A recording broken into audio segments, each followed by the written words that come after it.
क्या हो अगर आप एक यूजलेस और बेकार सा लड़का हो, जहाँ पर ना ही आपका कोई दोस्त है और ना ही आप किसी को दोस्त बनाना चाहते हो, बिल्कुल एक सिग्मा की तरह, जहाँ पर आप हर टाइम चुपचाप रहने की कोशिश करते हो और आप किसी से भी बातें करना बिल्कुल भी पसंद नहीं करते। लेकिन एक दिन अगर स्टोर रूम पे लंच करने के टाइम पे आप एक लड़की का बॉडी को देख लो जो कि काफी ज्यादा सुंदर है, और बाद में अगर आपको पता चले कि वो लड़की के पास एक ऐसा पावर है जिस वजह से वो टाइम को कभी भी रिवर्स कर सकता है, और ये पता चलने के बाद में अगर वो लड़की आपको अपना स्लेव बना ले और आपके साथ बहुत सारा कुछ करने की कोशिश करे, तो फिर क्या होगा।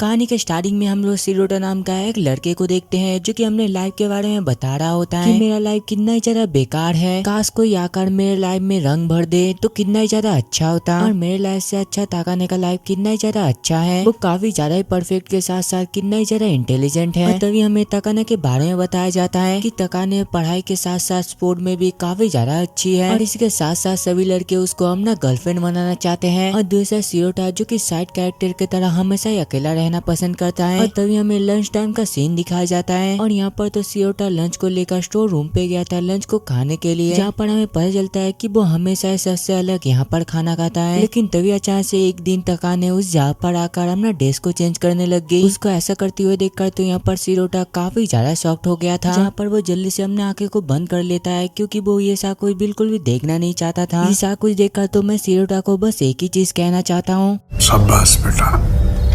बहुत बड़ी। लेकिन तभी सिरोटा के दिल में क्या आता है, वो जल्दी से उसको ही घूरने लग जाता है, जहाँ पर वो उसका वो बड़ा बड़ा बुश को देखकर तो काफी ज्यादा शॉक्ड हो गया था, जहाँ पर वो अपने मन में कहने लग जाता है Into the mouth. Nice.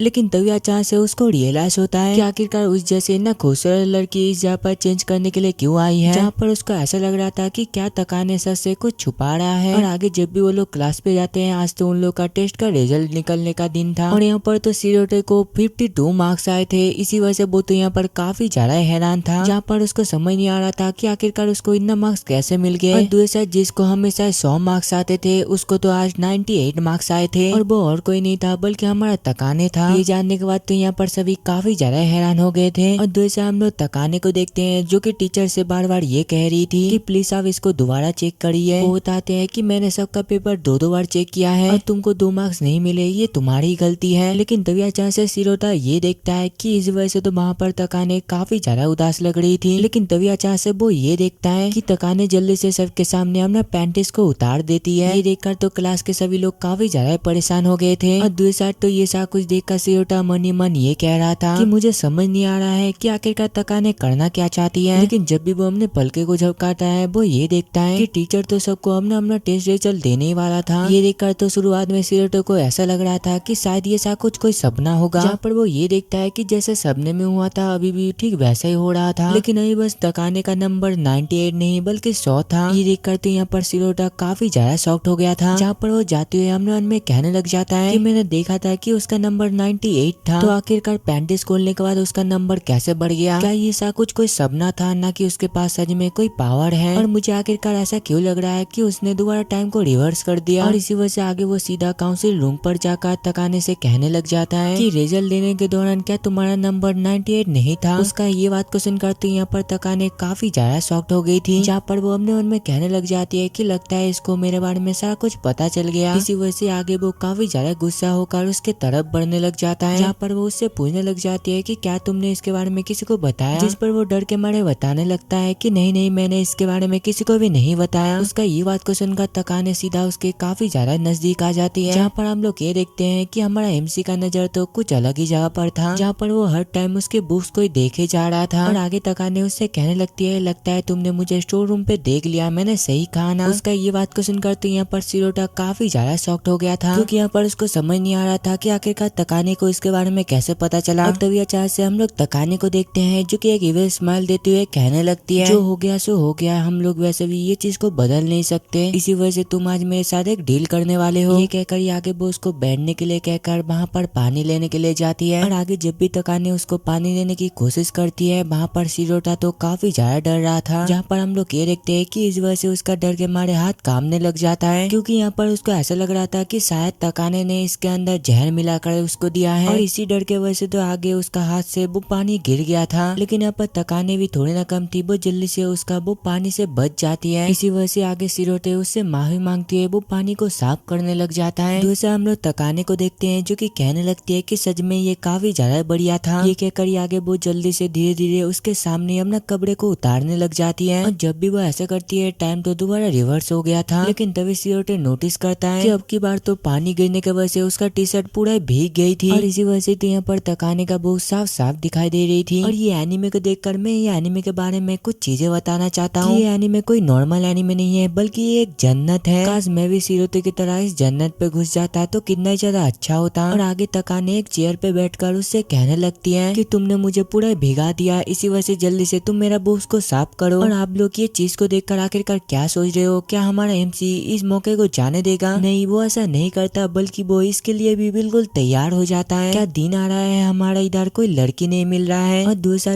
Anime तो देखो जहाँ पर हमारा एमसी एक लोनली लूजर और निकम्मा बॉय होकर भी उसको एक लड़की मिल गया, और वो भी ऐसा वैसा लड़की नहीं बल्कि बहुत सारा कुछ करने वाला लड़की। और आगे जब भी सिरोते उसका वो उसको साफ करने लग जाता है, तकाने उससे पूछने लगती है तो बताओ क्या तुमको इसमें मजा आ रही है? अगर मजा नहीं आ रही है तो मैं तुमको और एक चीज दिखाती हूँ। ये कहकर आगे वो उसका हाथ को पकड़कर हमने बॉक्स के ऊपर रख देती है, जिससे कि उसको काफी ज्यादा मजा मिल सके। लेकिन इस वजह से तो दूसरा सिरोटे बिल्कुल स्टैचू हो गया था। और यहाँ पर उसको एंजॉय ना करता हुआ देखकर तकाने उसके सेंटर पे काफी जोर से एक लात मारती है। ये कर आगे वो उससे कहने लगती है कि लगता है तुमको मजा करना बिल्कुल भी नहीं आता। और ये कहकर आगे वो उसको अपना बॉस दिखाती है, उससे कहने लगती है कि क्या अब तुमको समझ आया कि इस बार चीजें थोड़ा सा अलग है। ये बताकर आगे तकाने उससे कहने लगती है कि मेरे पास असल में एक एबिलिटी है जिसके मदद से मैं हर बार टाइम को लूप कर सकती हूँ, लेकिन ये करने के लिए मुझे हर बार पैंटीज नहीं तो ब्रा को उतारना पड़ता है। और अगर कोई मेरा बॉडी पार्ट को पूरा ही देख लेता है तो उसको इसके बारे में सारा कुछ पता रहता है। और उस दिन तुमने मुझे पूरा नंगा देख लिया था, इसी वजह से तुमको ये सब के बारे में पता चल गया। उसका ये सब कुछ बातें सुनकर तो दूसरा सिरोटे को कुछ भी समझ नहीं आ रहा था। जहाँ पर तकाने उससे कहने लगती है कि तुम मेरा परफेक्ट बॉडी के सामने कुछ भी नहीं हो, और वैसे तुम ये चीज बिल्कुल भी समझ नहीं सकते क्योंकि तुम तो हमेशा ही हार जाते हो। और आगे तकाने उसको बताने लगती है कि आखिरकार उसको ये पावर कैसे मिला कि एक दिन स्कूल के इवेंट के दौरान पेट खराब होने की वजह से मैं एक रेस को हार गई थी, और इसी वजह से तो मैं शर्म के मारे अपने कपड़े को उतार दिया था, और उसी दिन पे पहली बार मुझे ये पावर मिला था। उसका ये सब कुछ बातें सुनकर तो दूसरा सिरोटे मनी मन ये कह रहा था कि शायद तकाने पागल हो गई है, इसी वजह से मुझे इसको डॉक्टर के पास ले जाना चाहिए। लेकिन तभी तकाने कहने लग जाती है कि तुमको पता है कि तुमको अभी समझ नहीं आ रहा है कि आखिरकार मैंने तुमको ये चीज क्यों ही बताया। ऐसा इसलिए है क्योंकि मुझे एक स्लेब चाहिए, क्योंकि जब भी मैं टाइम को रिवर्स करने की कोशिश करती हूँ तो मुझे अपना पैंटिस को उतारना पड़ता है, और इसी वजह से मुझे कोई ऐसा चाहिए जो कि बार बार मुझे अपना पैंटिस पहना कर दे। और वैसे भी तुम मेरा सीक्रेट को जानते हो, इसी वजह से तुम ये जॉब के लिए बिल्कुल परफेक्ट हो, और इसी के साथ साथ तुम स्कूल का एक लूजर पर्सन हो, इसी वजह से तुम्हारे ऊपर कोई भी शक भी नहीं करेगा। उसका ये बात को सुनकर तो यहाँ पर सिरोटा को बिल्कुल भी पसंद नहीं आया था, जिस वजह से वो चुपचाप यहाँ से जाने लगता है। उसको जाते हुए देखकर आगे तकाने उससे पूछने लग जाती है कि आखिरकार तुमको इतना अच्छा जॉब क्यों नहीं चाहिए। वो कहता है कि मुझे तुम्हारा पावर से घंटा फर्क नहीं पड़ता, और तुम जिस तरीके से मुझे ये चीज बता रहे हो मुझे ये बिल्कुल भी पसंद नहीं आया, इसी वजह से तुम इसके बारे में भूल ही जाओ।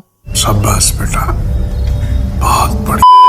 उसका ये बात को सुनकर तो यहाँ पर तकाने उसको काफी ज्यादा रोकने की कोशिश कर रही थी। इस चक्कर में आगे गलती से सिरोटे उसके ऊपर गिर जाता है, जहाँ पर तकाने जल्दी से उसका हाथ को पकड़कर दोबारा हमने बूस के ऊपर रख देती है। ये देखकर तो दूसरा सिरोटे काफी ज्यादा शर्मा गया था, लेकिन तभी अचानक से तकाने काफी जोर जोर से चिल्लाने लग जाती है, और उसका चिल्लाने का आवाज को सुनकर तभी उस जगह पर सभी लोग आ जाते हैं। और उन दोनों को ऐसा पोजीशन पे देखकर तो सभी लोग सिरोटे के ऊपर काफी ज्यादा गुस्सा कर रहे थे, और तभी देखते देखते कुछ ही देर में उस जगह पर पुलिस भी आ जाता है। और तभी अचानक से सिरोते ये देखता है कि तकाने रोते हुए ये कह रही थी कि सिरोते ने यहाँ पर मेरे साथ जबरदस्ती करने की कोशिश किया। उसका ये बात को सुनकर तो यहाँ पर सिरोते काफी ज्यादा शॉक्ड हो गया था, जहाँ पर उसको समझ आ गया था कि ये सब कुछ असल में तकाने का ही प्लान था, क्योंकि तकाने तो उसको जबरदस्ती अपना स्लेब बनाना चाहती थी। लेकिन आगे पुलिस उसको पकड़ के लेकर जाए इससे पहले तकाने सारा कुछ ठीक कर देती है, जहाँ पर वो कहने लगती है कि शुक्र बनाओ कि मैं दोबारा सारा कुछ ठीक कर दिया, और इसी वजह से मैं ये चाहता हूँ कि प्लीज प्लीज तुम मेरा मदद करो, मुझे मेरा पैंटिस पहननी है। और अगर तुम्हारे अलावा दुनिया के कोई भी लोग होता तो ये चीज खुशी खुशी मान लेते, तो आखिरकार तुम ये चीज क्यों नहीं मान रहे हो? इसी वजह से अभी तुम मुझे अपना पैंटिस पहना कर दोगे। शुरुआत में तो यहाँ पर सिरोटा मना कर रहा था, लेकिन बाद में उसको मानना ही पड़ता है। जहाँ पर वो जल्दी से अपना आंखें बंद करती है, उसको वो पैंटिस पहना देता है। और आगे जब भी तकाने इसके बारे में पूछती है, वो चिल्लाती हुए कहने लगता है कि भगवान प्लीज मुझे माफ कर दो, मैं अब की बार दोबारा ऐसा बिल्कुल भी नहीं करने वाला। उसका ईसा कुछ बातें सुनकर तभी तकाने कहने लगती है कि सच में तुम काफी ज्यादा अच्छे हो, इतना कुछ होने के बावजूद भी तुम वैसे की वैसी हो। फिर अगली सीन में हम लोग ये देखते हैं कि तकाने तो यहाँ पर एक सपना देख रहा था, जहाँ पर उसको तकाने ने अपने टैप पर फंसा लिया था। और अगली पल पुलिस उसको तुरंत ही पकड़ लेते हैं। और ये सपने को देखकर तभी अचानक से वो नींद से उठ जाता है। और आगे जब भी वो अपना फोन चेक करता है, वहाँ पर तो तकाने का मैसेज आया था, जहाँ पर वो उसको अपना एक फोटो दिखाती है। उससे कहने लगती है कि तुम याद रखना, आज तुम्हारा स्लेक के तौर पर पहला दिन है। और स्कूल जाती है तो यहाँ पर सिरातो को समझ नहीं आ रहा था कि आज तकाने उसको आखिरकार क्या करने के लिए कहेगी। और तभी इतने में ही उस जगह पर तकाने भी आ जाती है। और आने के साथ ही साथ तो सभी स्टूडेंट उसको ही घूरे जा रहे थे। और आगे तकाने सीधा जाकर सिरोटे के पास चली जाती है। ये देखकर तो वहाँ के सभी स्टूडेंट काफी ज्यादा जेलसी फील कर रहे थे, लेकिन इससे तकाने को भी क्या ही फर्क पड़ता है। वो जल्दी से उसके कान पे जाकर कहने लगती है कि अपना बैग रखने के बाद जल्दी से काउंसिल रूम पर आ जाओ। और आगे जब भी सिरोटे काउंसिल रूम पर जाता है, वो तो वहाँ पर काफी ज्यादा शर्मा रहा था। उसको इतना शर्माते हुए देखकर तकाने उससे कहने लगती है कि इतना शर्माने की तुमको बिल्कुल भी जरूरत नहीं है। ये कहकर आगे वो जल्दी से उसको एक बैग देती है, जहाँ पर सिरोटे ये देखता है कि उसके अंदर तो ढेर सारे पैंटीज था। और आगे तकाने उससे कहने लगती है कि तुम्हारा काम बिल्कुल सिंपल है, तुम हमेशा ही मेरा ये बैग अपने पास रखोगे, और जब भी मुझे ये चीज का जरूरत हो तुम मुझे पैंटीज दे देना। शुरुआत में तो यहाँ पर सिरोटो इसके लिए मना कर रहा था, क्योंकि अगर ये चीज कोई देख लेगा तो उसको सभी ब्लेम करेंगे। वो कहती है कि तुमको ये सा कुछ टेंशन लेने की बिल्कुल भी जरूरत नहीं है, मैं सा कुछ संभाल लूंगी। और अगर तुमने मुझे यहाँ पर मना करने की कोशिश किया तो मैं तुमको दोबारा वही टाइम पर लेकर जाऊंगी जब तुमको पुलिस पकड़ कर यहाँ से ले जाने वाले थे। उसका ये बात को सुनकर तो यहाँ पर सिरोटे काफी ज्यादा परेशान हो गया था, जिस वजह से आगे ना चाहते हुए भी उसको मानना ही पड़ता है। और आगे तकाने जल्दी से अपना शर्ट का बटन खोलती है, उससे कहने लगती है अगर तुम अच्छे तरीके से काम करोगे तो तुमको रिवॉर्ड भी मिलेगा। और तकाने किस रिवॉर्ड के बारे में बातें करी है ये चीज आप लोग कमेंट पे जरूर बताना। और आगे तकाने जल्दी से सिरोटे को जमीन पर गिरा देती है, जो कड़कड़ी आगे वो उसके ऊपर चढ़ते हुए अपना पैंटेस उतारने वाली थी। और उसको ऐसा करते हुए देखकर तो सिरोटे चिल्लाते हुए ये कह रहा था कि प्लीज ऐसा मत करो। और आगे हमें पता चलता है कि यहाँ पर तकाने तो असल में उसका मजा लेना चाहती थी। जो कड़कड़ी आगे वो जल्दी से दूर जाते हुए उससे कहने लगती है अगर तुम बिना धमकी के मेरा बात को मान लोगे तो बेहतर रहेगा। और मुझे भी नॉर्मल इंसानों की तरह शर्म आती है, इसी वजह से मैं नहीं चाहता कि कोई मेरा पैंटिस को देखे, लेकिन तुम सबसे काफी ज्यादा अलग हो, इसी वजह से तुम मेरा पैंटिस को देख सकते हो। उसका ये बात को सुनकर तो यहाँ पर सिरोटे काफी ज्यादा हैरान हो गई थी। इसी वजह से आगे वो कुछ न जवाब देकर ही चुपचाप वहाँ से चला जाता है। उसको जाते हुए देखकर आगे तकाने उसको दोबारा चिढ़ाते हुए कहने लग जाती है कि याद रखना ये तुम्हारा पर्सनल कलेक्शन के लिए बिल्कुल भी नहीं है। फिर क्लास का सीन दिखाया जाता है, जहाँ पर सिरोटे अपने उनमें सोचने लग जाता है कि पता नहीं तकाने किस सिचुएशन पे अपना पावर इस्तेमाल करती होगी। और तभी अचानक से टीचर कहने लगते हैं कि तकाने जल्दी से तुम एक पोएम पढ़कर सुनाओ। टीचर का ये बात को सुनकर आगे तकाने भी ठीक यही करती है। और यहाँ पर तो वो काफी अच्छी तरीके से पोएम को पढ़ रहा था, जिस वजह से आगे टीचर उसका काफी ज्यादा तारीफ करते हैं। ये देखकर तो दूसरा सिरोटे भी अपने उनमें ये कह रहा था कि लगता है तकाने अपना पावर का इस्तेमाल ज्यादा नहीं करती है। लेकिन तभी अचानक से क्लास के अंदर काफी ज्यादा हवा आने लग जाता है। इसी वजह से टीचर कहने लगते हैं कि जल्दी से जाकर विंडो को कोई बंद करो। टीचर का ये बात को सुनकर तभी अचानक से तकाने कहने लगती है कि मुझे ये चीज दोबारा करनी है। ये सुनकर तो यहाँ पर सिरोटे काफी ज्यादा शॉक्ड हो गया था, जहाँ पर हम लोग ये देखते हैं कि तकाने जल्दी से सबके सामने अपना पैंटिस को उतार देती है। इस वजह से तो यहाँ पर उसका पावर भी एक्टिवेट हो गया था, जिस वजह से कुछ ही देर में टाइम रिवर्स हो जाता है। और आगे जब भी टीचर उसको पोएम पढ़ने के लिए कहते हैं, वो भी जल्दी से पोएम को पढ़ने लगती है, जहाँ पर वो जल्दी से हवा के झोंके का टाइमिंग को निकालकर परफेक्शन की मदद से पोएम पढ़कर सुनाती है। उसका इन परफेक्शन को देखकर तो दूसरा सिरोटे को ऐसा लग रहा था कि शायद वो किसी पुराने जगह पर चला गया है, जहाँ पर सारा कुछ प्योर और काफी ज्यादा खूबसूरत है। और आगे जब भी उसका पोएम खत्म होता है, यहाँ पर सभी स्टूडेंट तो ताली बजा रहे थे। एक कर आगे वो सिरोटे की तरफ देखते हुए एक स्माइल करती है। उसको इस तरीके से स्माइल करता हुआ देखकर तो यहाँ पर सिरोटे को भी समझ आ गया था कि अगर वो ऐसे ही हमेशा छोटी छोटी बातों में अपना पावर का इस्तेमाल करेगा तो उसको हर बार यहाँ पर तकाने का पैंटिस पहनाना पड़ेगा। और आगे तकाने उसके ऊपर एक पेपर बॉल फेंकते हुए कहने लगती है कि जल्दी से अब तुम अपना काम करो। उसका ये बात को सुनकर तो यहाँ पर सिरोटे को भी समझ आ गया था कि अब उसका टाइम आ चुका है उसको पैंटिस पहनाने का। लेकिन जब भी वो आस पास देखता है यहाँ पर तो काफी सारे स्टूडेंट थे और वो ऐसे ही किसी के पास जाकर उसका पैंटिस को नहीं पहना सकता। इसी वजह से आगे वो डिसाइड करता है कि वो ये सब कुछ ब्रेक में करेगा। ये देखकर यहाँ पर तकाने भी समझ गई थी कि वो ऐसा बिल्कुल भी करना नहीं चाहता है। इसी वजह से आगे वो जल्दी से अपना एक इरेजर को फेंकते हुए कहने लगती है कि अभी तुम्हारे पास टाइम है, जल्दी से तुम मुझे अपना पैंटिस पहनाओ। दूसरा हम लोग तकाने को देखते हैं और यहाँ पर तो वो सबके सामने ऐसा कुछ बिल्कुल भी करना नहीं चाहता था। लेकिन तभी अचानक से उसको याद आता है अगर वो ऐसा नहीं करेगा तो उसको पास्ट में भेजकर जेल में भेज दिया जाएगा। इसी वजह से आगे उसको ना चाहते हुए भी ये करना ही पड़ता है। जहाँ पर वो जल्दी से उसका पैंटिस को लेकर उसके पास चला जाता है, जहाँ पर वो जल्दी से नीचे झुककर वो इरेजर को उठाता है। और जब यहाँ पर कोई भी नहीं देख रहा था इस चीज का फायदा उठाकर वो जल्दी से उसको पैंटिस पहना देता है। जो करकड़ी आगे वो सीधा अपने सीट पर जाकर चुपचाप बैठ जाता है। और ये करने के बाद तो यहाँ पर वो काफी ज्यादा खुश हो रहा था क्योंकि किसी को बिना कुछ पता लगाए वो ये सा कुछ कर लिया था। लेकिन आगे जब भी वो तकाने की तरफ देखता है वो तो काफी ज्यादा परेशान हो गया था। ऐसा इसलिए था क्योंकि वो उसको सही से पैंटिस को नहीं पहनाया था। इसी वजह से ही तो उसका पैंटिस नीचे फिसल कर गिरने वाली थी। इसी वजह से आगे वो उससे कहने लगती है कि जल्दी से तुम ये चीज को ठीक करो। यहाँ पर हम लोग ये देखते हैं कि यहाँ पर तकाने तो मन ही मन काफी ज्यादा शर्मा रही थी और तभी अचानक से टीचर स्टूडेंट का नाम कहने लगते हैं बुक को बांटने के लिए। ये सुनकर तभी अचानक से तकाने हमने उनमें सोचने लग जाता है अगर बुक लेने के चक्कर में तकाने का पैंटिस गलती से नीचे गिर गई तो सारा ब्लेम मेरे ऊपर आ जाएगा और इसी वजह से शायद इसी वजह से पुलिस भी मुझे पकड़कर यहाँ से ले जाएंगे। लेकिन तभी अचानक से सिरोटे को तकाने का एक बात याद आता है जहाँ पर उसने उससे ये कहा था कि अगर कोई मेरा पैंटिस को देख लेगी तो मुझे काफी ज्यादा शर्म आएगी, लेकिन अगर ये चीज तुम देख लोगे तो मुझे इससे कुछ भी प्रॉब्लम नहीं है। ये बात को सोच कर तभी अचानक से सिरोटे को एक आइडिया आता है और आगे जब भी टीचर तकाने का नाम लेते हैं सिरोटे जल्दी से टीचर के पास चला जाता है अपना बुक लेने के लिए। उसको यहाँ पर देखकर टीचर उससे पूछने लगते हैं कि आखिरकार तुम यहाँ पर क्यों आए। वो कहता है कि सॉरी सर गलती हो गया और आगे इस बहाने टीचर भी उसको तकाने का बुक्स दे देता है उसको देने के लिए, जो लेकर ये आगे सिरोटे जल्दी से वो बुक्स तकाने को दे देता है। लेकिन तभी अचानक से वो हमने उनमें कहने लग जाता है कि मुझे समझ नहीं आ रहा है कि आखिरकार मैं इसको प्रोटेक्ट क्यों करना चाहता हूँ। आगे जब भी वो यहाँ से जाने वाला होता है तभी अचानक से तकाने उसको रोक लेती है, जहाँ पर तकाने काफी धीरे से उससे कहने लगती है कि अब तुम्हारे पास कोई भी चांस नहीं है, इसी वजह से जल्दी से तुम मेरा पैंटिस को ठीक करो। उसका ये बात को सुनकर आगे सिरोटे एक सही टाइमिंग को देखकर अपने पैर की मदद से उसका पैंटिस को ऊपर की तरफ पुश करता है। उसका ये सब कुछ करने की वजह से दूसरी तकाने भी काफी ज्यादा शर्मा रही थी। और आगे जब भी टीचर सिरोटे का नाम लेता है ये सुनकर तो यहाँ पर सिरोटे डर के वजह से थोड़ा सा फोर्सेस को ज्यादा कर दिया था, इस वजह से तो दूसरी तकाने को भी थोड़ा सा पेन फील हुआ था। और उसका ये हालत को देखकर सिरोटे जल्दी से उससे पूछने लग जाता है कि क्या तुम ठीक हो। उसका ये बात को सुनकर तकाने एक स्माइल देती है, कहने लगती है कि तुम ज्यादा टेंशन मत करो, मैं बिल्कुल ठीक हूँ। फिर थोड़ी देर बाद का सीन दिखाया जाता है जहाँ पर सिरोटे उससे कहने लगता है कि सच में तुम काफी ज्यादा अजीब हो। वो कहती है कि मैं तो बस उस टाइम पे तुम्हारा टेस्ट ले रही थी और मैं बस देखना चाहती थी कि आखिरकार तुम क्या क्या कर सकते हो। वो पूछता है अगर मैं तुमको वो बुक नहीं देता तो फिर क्या होता। वो कहती है कि मैंने तो इसके बारे में बिल्कुल सोचा ही नहीं क्योंकि मैं तुम पर पूरा विश्वास करती हूँ और वैसे भी आखिरकार तुमने मुझे क्यों बचाया, कहीं ऐसा तो नहीं कि तुम मेरा पैंटिस के ऊपर वाले हिस्से को देखना चाहते हो। उसका ये बात को सुनकर सिरोटे उसको जल्दी से साफ साफ मना कर देता है, लेकिन उसका फेस को देखकर तो यहाँ पर तकाने समझ गई थी कि वो असल में झूठ कह रहा है और वैसे भी उस टाइम पे तुमने मेरा काफी ज्यादा मदद किया, इसी वजह से मैं काफी ज्यादा खुश हूँ। वो कहता है कोई बात नहीं, लेकिन आखिरकार तुम उस टाइम पे परेशान क्यों लग रहे थे, क्या उस टाइम पे वो सारा कुछ करने की वजह से तुमको पेन फील हुआ था। जिस पर तकाने शर्माती हुए कहने लग जाती है कि तुम ये चीज हमेशा हमेशा के लिए भूल जाओ और याद रखना कभी भी ये टॉपिक तुम मेरे सामने मत लाना। फिर अगले दिन का सीन दिखाया जाता है और यहाँ पर तो टीचर ने तकाने को एक काम दिया था कि ये सारा कुछ पेपर तुम एग्जाम लैब पे वापस रख के आना। टीचर का ये बात को सुनकर तो यहाँ पर तकाने भी ये चीज करने के लिए मान गई थी। और आगे जब भी टीचर यहाँ से जाते हैं तभी इतने में उस पर काफी सारे स्टूडेंट आ जाते हैं क्योंकि यहाँ पर सभी उसका मदद करना चाहते थे। इसी वजह से आगे तकाने जल्दी से सबको मना कर देती है, लेकिन ये करने के बावजूद भी वो यहाँ पर काफी ज्यादा उदास थी क्योंकि दूसरा उसका स्लेव सिरोटे को समझ नहीं आ रहा था कि आखिरकार उसको क्या करना चाहिए। इसी वजह से तकाने जल्दी से टाइम को रिवर्स करती है, लेकिन ये करने के बावजूद भी इस बार सिरोटे को बिल्कुल भी समझ नहीं आया था। और इसी वजह से आगे जब भी तकाने उसको काफी गुस्से से देखती है यहाँ पर सिरोटे को भी समझ आ गया था कि आखिरकार अब उसको क्या करना चाहिए, जिस वजह से आगे वो जल्दी से तकाने के पास आ जाता है उसका मदद करने के लिए। अगली सीन में हम लोग ये देखते हैं कि यहाँ पर तो तकाने काफी गुस्से में थी, जहाँ पर वो कहने लगती है कि तुमको समझाने के लिए हर टाइम मुझे अपना पावर का इस्तेमाल करना पड़ता है, क्या तुमको याद नहीं है कि आखिरकार तुम्हारा असली काम क्या है। वो कहता है कि प्लीज मुझे माफ कर देना, अगली अगली बार से ऐसा बिल्कुल भी नहीं होगा। ये कहकर ही आगे वो जल्दी से उसको उसका पैंटिस पहना देता है। और आगे जब भी वो दोनों लैब की तरफ जाने लगते हैं तभी रास्ते में काफी सारे स्टूडेंट उसको रोक देते हैं, क्योंकि यहाँ पर बहुत सभी स्टूडेंट भी टकाने का मदद करना चाहते थे। ऐसा कोई होते हुए देखकर तो दूसरा सीरोटे अपने मन में ये कह रहा था कि सच में टकाने स्कूल में काफी ज्यादा फेमस है, और अगर मैं भी उसके तरह थोड़ा सा पॉपुलर होता तो मेरा लाइफ भी सेट हो जाता। जहाँ पर हम लोग ये देखते हैं कि टकाने तो यहाँ पर सभी स्टूडेंट से काफी अच्छे तरीके से बातें कर रही थी, और आगे सीरोटे उससे पूछने लग जाता है कि आखिरकार तुम सबके साथ इस तरीके से कैसे बात कर लेते हो, सच में ये काफी ज्यादा कमाल की बात है। वो कहते हैं कि तुम मुझे एक नॉर्मल लड़की की तरह बिल्कुल भी मत सोचना, लेकिन फिर भी अगर मैं नॉर्मल लड़की होती तो मैं नंबर 1 होती। और उसका ये बात सुनकर वो कहने लगता है कि मेरा मतलब ये बिल्कुल भी नहीं था, मैं बस ये नहीं चाहता कि तुम उन लोगों के साथ भी उसी तरीके से बातें करो जिसको कि तुम बिल्कुल भी पहचानते तक ही नहीं हो। वो कहते हैं कि मैं स्टूडेंट काउंसिल की प्रेसिडेंट हूँ, इसी वजह से मुझे ये करना ही पड़ता है। उसका ये बात को सुनकर तो यहाँ पर सीरोटे काफी ज्यादा शॉक्ड हो गया था, जहाँ पर वो उससे पूछने लग जाता है कि आखिरकार तुमको सबका नाम कैसे याद रहता है। वो बताती है कि मैं एक प्रेसिडेंट हूँ, इसी वजह से मुझे सबके नाम के बारे में पहले से ही पता है। उसका ये बात को सुनकर सीरोटे अपने मन में कहने लग जाता है, एक ऐसी लड़की जिसको कि स्कूल के सभी स्टूडेंट जानते हैं और यहाँ पर सभी स्टूडेंट उसको जानते हैं, इसी वजह से उसको भी सभी स्टूडेंट को याद रखना पड़ता है, क्योंकि अगर वो ऐसा नहीं करेगा तो स्टूडेंट काउंसिल की प्रेसिडेंट बनने का वो बिल्कुल भी लायक नहीं है। इसी वजह से ही तो यहाँ पर सीरोटे को समझ नहीं आ रहा था कि इतनी छोटी बात को लेकर भी वो इतना ज्यादा फोकस कैसे रह सकता है। इसी वजह से आगे वो उससे पूछने लग जाता है कि आखिरकार तुम अपने आप को इतना ज्यादा पुश क्यों करते हो। वो बताती है कि ऐसा इसलिए है क्योंकि मुझे सारा कुछ याद करके रखना पड़ता है, और अगर मैं सच कहूँ तो मुझे तुम्हारे बारे में भी सारा कुछ पता है। ये कहकर ही आगे वो उसके सारे डिटेल्स के बारे में बताने लग जाती है कि वो कहाँ पर रहता है, क्या करता है और उसका फेवरेट चीज क्या है। उसका ये बात को सुनकर तो यहाँ पर सीरोटे काफी ज्यादा शॉक्ड हो गया था। इसी वजह से आगे वो उससे पूछने लगता है कि क्या तुमको मेरी तरह सबके बारे में भी पता है, जिस पर वो काफी ज्यादा गुस्से में आकर उससे कहने लगती है कि क्या तुम मुझे अपने से कम समझते हो क्या, और अगर मैं सच कहूँ तो तुम काफी ज्यादा अजीब और हद से ज्यादा डरपोक हो, इसी वजह से तुम जल्दी से बताओ क्या मैंने सही कहा। उसका ये बात को सुनकर तो यहाँ पर सीरोटे पूरा चुप हो गया था, जहाँ पर वो कहने लग जाता है कि मैं इसका जवाब बिल्कुल भी नहीं देने वाला, और वैसे ही मैं ये बिल्कुल भी नहीं चाहता कि कोई तुमको गलत नजर से देखे। उसका ये बात को सुनकर तो यहाँ पर टकाने भी थोड़ा सा सरप्राइज हो गई थी। इसी वजह से आगे वो जल्दी से अपने पैर के मदद से उसको नीचे गिरा देती है, जहाँ पर वो उसके ऊपर चढ़ते हुए कहने लग जाती है अगर मुझे तुम्हारा वो वाला हिस्सा पसंद है तो फिर तुम क्या करोगे।